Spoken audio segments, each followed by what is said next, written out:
Dạ, xin chào thầy. Hôm nay em xin đại diện cho nhóm báo cáo đồ án vi điều khiển và hệ thống nhúng. Tên đề tài đó là thiết kế bộ điều khiển BID tốc độ động cơ sử dụng vi điều khiển NOC 140. Nhóm em gồm 4 thành viên. Đầu tiên là em, tên là Tô Hoài Thanh. Tiếp theo là anh Trần Tấn Lộc, anh Hồ Văn Vui và anh Nguyễn Quốc Sĩ. Nội dung báo cáo bao gồm 5 phần. Thứ nhất đó là giới thiệu, thứ hai đó là cơ sở lý thuyết, thứ ba đó là thiết kế phần cứng, thứ tư là thiết kế phần mềm và cuối cùng đó là kết quả thực hiện. Về phần thứ nhất thì đó là giới thiệu. Động cơ DC ngày nay được sử dụng rộng rãi trong nhiều lĩnh vực khác nhau. Vấn đề ổn định tốc độ động cơ là cần thiết trong một số quá trình công nghiệp. Có rất nhiều phương pháp khác nhau để thực hiện yêu cầu này. Tuy nhiên, phương pháp điều khiển tốc độ động cơ theo thuật toán PID là khá phổ biến. Đặc biệt đối với lĩnh vực lập trình robot trong những năm qua là robot chạy không ổn định. Vừa mới lập trình thì chạy được, khi thêm một vòng nữa thì lại bị lỗi. Khi pin đầy thì robot chạy tốt, pin yếu thì nó lại chạy sai. Việc dừng tại một cái vị trí chính xác nào đấy trên sân cũng rất là quan trọng. Tuy nhiên, robot lại khi thì dừng chỗ này, lúc thì dừng chỗ kia. Đó cũng là lý do để nhóm chọn đề tài thiết kế bộ điều khiển BID tốc độ động cơ. Đặc biệt đối với lĩnh vực robot, trong cái lĩnh vực mà robot dò lai thì cái việc điều khiển tốc độ động cơ sử dụng BID rất là quan trọng. Đó cũng chính là cái lý do chọn đề tài của nhóm em. Tiếp theo về cơ sở lý thuyết, nhóm em nghiên cứu 4 vấn đề chính về cơ sở lý thuyết cho đề tài này. Thứ nhất là tổng quan về điều khiển PID, tìm hiểu về các nguyên lý của việc điều khiển PID. Thứ hai là tổng quan về vi điều khiển NOC 140. Thứ ba đó là tổng quan về I/O hay còn gọi là GPIO của vi điều khiển NOC 140. Thứ tư là phương pháp biến đổi độ đồng xung BWM trong vi điều khiển NOC 140. Tiếp theo đó là phần thiết kế phần cứng. Trong phần này thì đầu tiên đó là sơ đồ mạch, sơ đồ khối thiết kế. Đầu tiên đó là khối nguồn 12V DC cấp vào cái mạch giảm áp XL4015 để nó giảm áp từ 12V giảm xuống 9V để điều khiển cái mạch, cái driver điều khiển động cơ. Đó là driver L298 điều khiển một cái động cơ DC có gắn thêm cái encoder, cái ngõ ra AO-A, AO-B này nó sẽ nối vào U cộng U trừ của động cơ DC. Và encoder thì nó sẽ có 4 dây. H1, H2 và V và gen D. V này chính là nguồn 5V và gen D là mát 0V. H1 nó sẽ nối vào cái bo điều khiển chính, đó là bo Nuvoton NOC 140. Cái H1 nó sẽ nối vào chân GBB 14. Cái chân này chính là cái chân ngắt của cái con NOC 140 để thực hiện đếm cái xung từ encoder vào để tính toán ra cái tốc độ của động cơ. Còn cái chân GBB15, cái chân này nó để xác định cái chiều quay của động cơ từ cái xung encoder đưa về. Tiếp theo đó là VCC 5V thì sẽ cấp nguồn cho cái encoder và gen D cấp mát cho encoder. Như vậy thì cái bo Nuvoton này nó sẽ lấy nguồn từ cáp USB máy tính. Cáp USB ghim từ máy tính qua bo Nuvoton. Nó lấy nguồn 5V từ máy tính qua và nó sẽ nuôi nguồn luôn cho cái encoder. Để đồng bộ tín hiệu thì ở đây cái bo Nuvoton sẽ lấy cái mạch chung của cái mạch nguồn, lấy mạch chung của mạch nguồn gen D 0V để đồng bộ cái tín hiệu. Đó là về sơ đồ khối thiết kế mạch. Và đây là mạch phần cứng thực tế gồm bo Nuvoton. Vi điều khiển chính đó là UC140 và cái động cơ DC có gắn thêm encoder, bo nguồn, mạch hạ áp, và đây là cái driver điều khiển bo L298. Đây là cái cục nguồn 12V và đưa vào hạ áp qua cái mạch hạ áp, sau đó sẽ cấp nguồn cho cái driver điều khiển. Đó là về phần thiết kế phần cứng. Về thiết kế phần mềm thì đầu tiên nhóm sẽ xác định cái công thức tính tốc độ động cơ dựa trên số xung đọc được trong thời gian lấy mẫu là 10 ms. Thì tốc độ bằng số xung chia cho 252. Thì 252 này chính là số xung của encoder và nhân cho 1 chia t. Thì t ở đây chính là cái chu kỳ, nó là thời gian lấy mẫu là 10 ms, ở đây là 0.01 nhân cho 60. Sau khi xác định tốc độ trả xung về 0. Sau khi xác định được tốc độ thì trả xung về 0. Thì đây là cái lưu đồ giải thuật của cái đề tài này và nhóm thực hiện. Đầu tiên là encoder, động cơ, đọc xung encoder, thực hiện việc đọc xung. Thì cái việc này thực hiện với ngắt phần cứng. Thì ngắt phần cứng chính là cái chân GBP14, thực hiện ngắt phần cứng. Rồi tính toán vận tốc động cơ. Tính toán vận tốc động cơ đưa vào khối BD. Ở đây nó có cái tốc độ đặc, đưa vào khối BD để tính toán. Và đưa ra cái chân GBA12, chân BWM để điều khiển cái driver điều khiển động cơ là 298. Đó là cái chân điều khiển xung.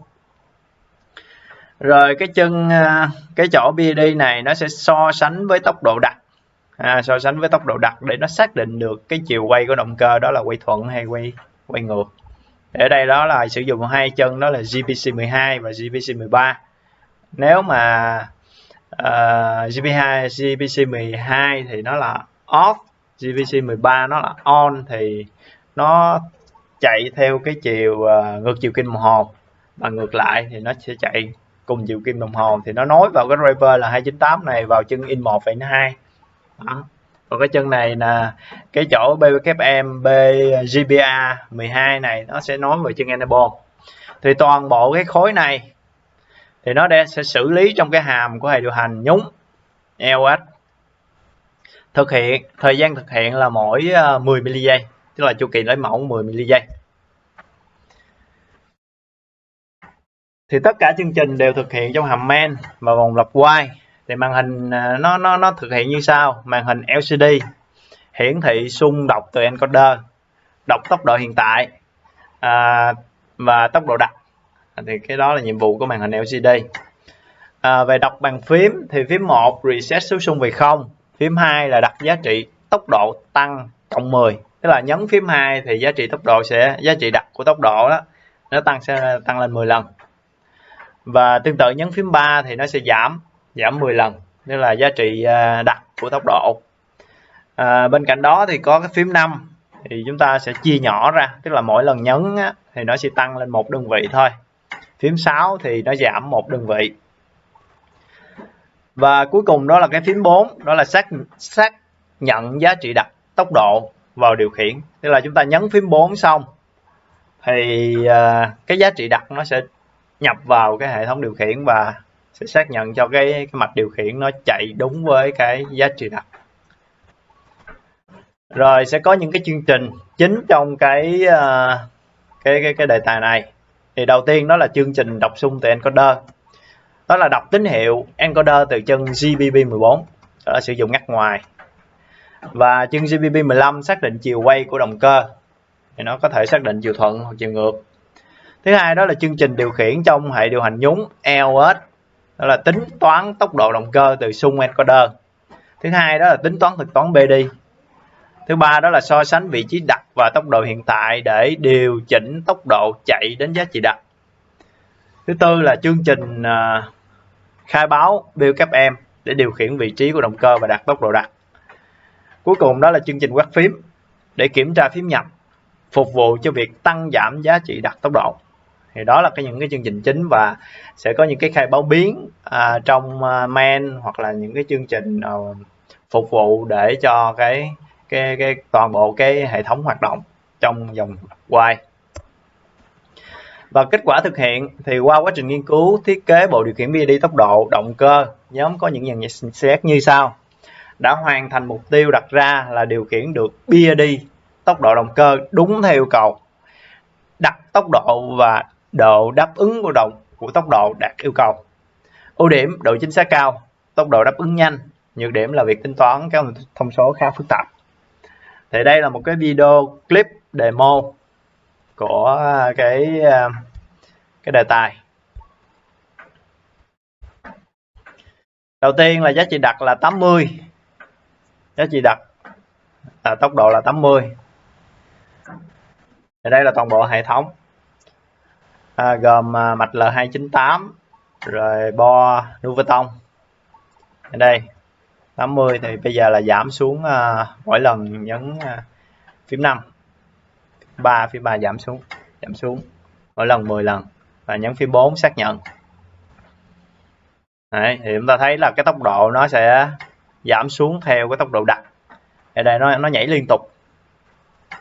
Đó, cái xung vào ngõ vào của encoder nó chạy, và chắc chắn không có nhiễu nên nó nhảy liên tục.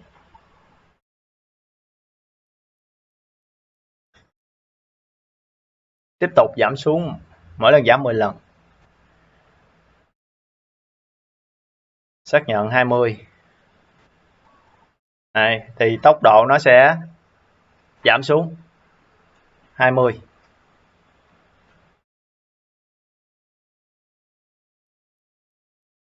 Thì cái đây nó giảm khoảng 19 chấm mấy đó. Tiếp tục tăng, mỗi lần tăng một đơn vị, tăng lên tới 25. Nhấn xác nhận để điều khiển động cơ.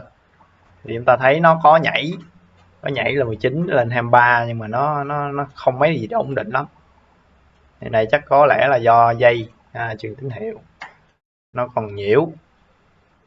Và tiếp tục tăng lên 27, bấm xác nhận điều khiển. Thì chúng ta thấy là tốc độ nó đã đạt khoảng 28.57. thì nó có tăng lên.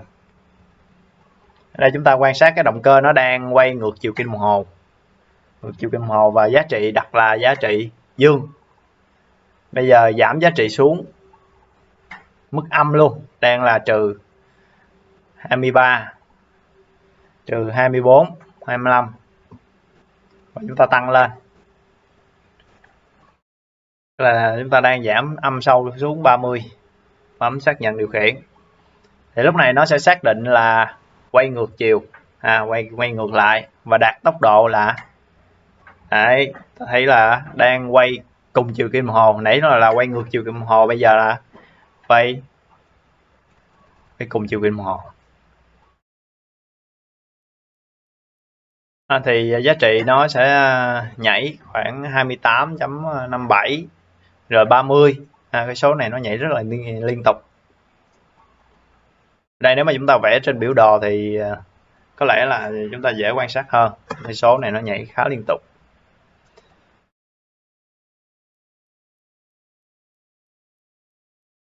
Và tiếp tục giảm xuống trừ 100, và chúng ta xác nhận. Đấy, thì chúng ta thấy tốc độ nó đạt trừ 100. Số này khá chính xác. Tốc độ nó sẽ tăng lên rõ ràng, và quay cùng chiều kim đồng hồ. Thì đó là cái kết quả hoạt động của đề tài của nhóm. Cuối lời thì em cũng xin đại diện nhóm cảm ơn thầy Hùng đã hướng dẫn nhóm của tụi em hoàn thành cái đề tài đúng tiến độ và đúng cái yêu cầu đặt ra, và em xin chân thành cảm ơn. Em xin kết thúc.